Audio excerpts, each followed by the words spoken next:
ओ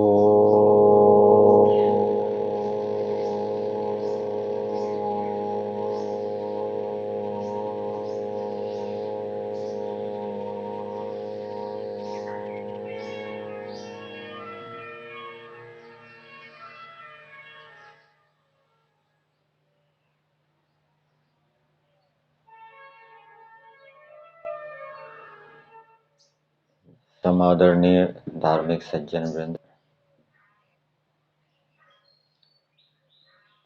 जो मनुष्य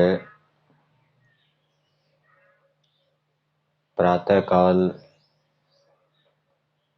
शीघ्र उठता है और रात्रि को शीघ्र सो जाता है, प्रातःकाल उठकर शुद्ध वायु का सेवन करता है, व्यायाम करता है, प्राणायाम करता है और भोजन के ऊपर जिसका संयम है, मिताहारी है, जितनी आवश्यकता है उससे कम भोजन खाता है, उस व्यक्ति के अंदर उस व्यक्ति की अपेक्षा कार्य करने का अधिक सामर्थ्य होता है, जो देर से उठता है, देर से सोता है, कोई भ्रमण व्यायाम नहीं करता, प्राणायाम नहीं करता और जो अधिक भोजन आदि करता है।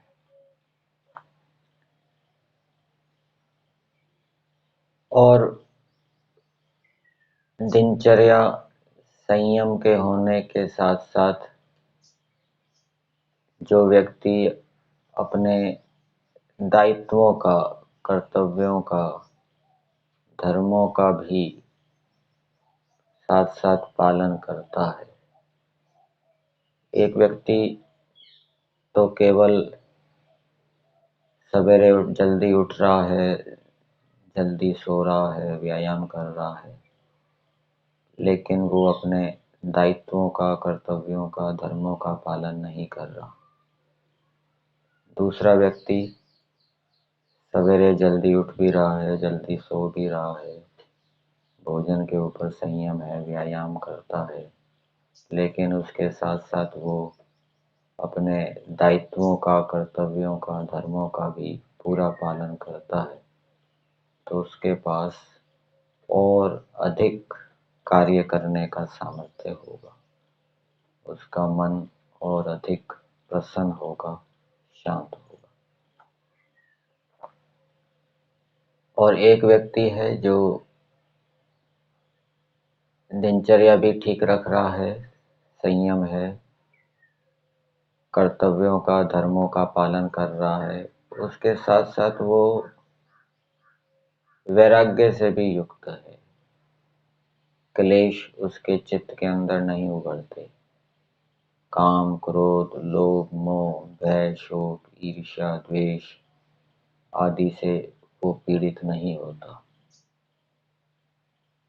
एक व्यक्ति जो दिनचर्या ठीक रख रहा है, अपने कर्तव्यों का पालन कर रहा है, लेकिन वो दुखी रहता है, क्लेशित रहता है,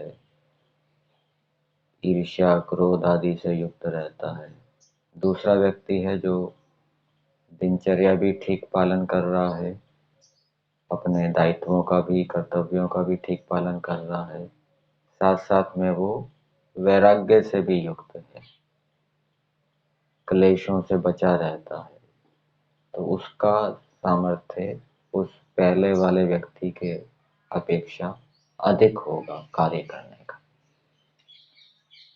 और एक व्यक्ति विद्याओं से भी युक्त है, उसके पास आध्यात्मिक विद्याएं हैं, भौतिक विद्याएं हैं, दिनचर्या भी ठीक है, कर्तव्यों का पालन भी कर रहा है, वैराग्य से युक्त भी है और उसके पास अनेक आध्यात्मिक और भौतिक विद्याएं हैं, तो उस व्यक्ति के पास सबसे अधिक कार्य करने का सामर्थ्य होगा। तो जैसे जैसे व्यक्ति अपनी दिनचर्या को ठीक करता जाता है, उसके साथ साथ अपने दायित्वों का, कर्तव्यों का पालन करता जाता है, उसके साथ साथ वैराग्य को भी उत्पन्न करता है, उसके साथ साथ विद्याओं को भी प्राप्त करता जाता है, वो उत्तरोत्तर अधिक अधिक सुखी होता हुआ अधिक अधिक सामर्थ्य से युक्त होता जाता है। उसके अंदर अधिक से अधिक कार्य करने का सामर्थ्य उत्पन्न होता है। संसार में विशेष परोपकार करने वाला व्यक्ति कौन होता है? सबसे अधिक उपकार कौन कर सकता है? उसके लिए महर्षि दयानंद जी ने सत्यार्थ प्रकाश के 5वें समोल्लास में 4 बातें बताई। 4 योग्यताएं किसी व्यक्ति के अंदर होगी तो वो संसार का विशेष उपकार कर सकेगा। पहला है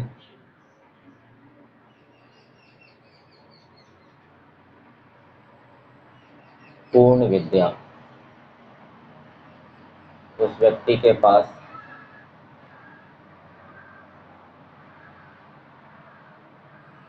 पूर्ण विद्या होनी चाहिए। पूर्ण विद्या का मतलब है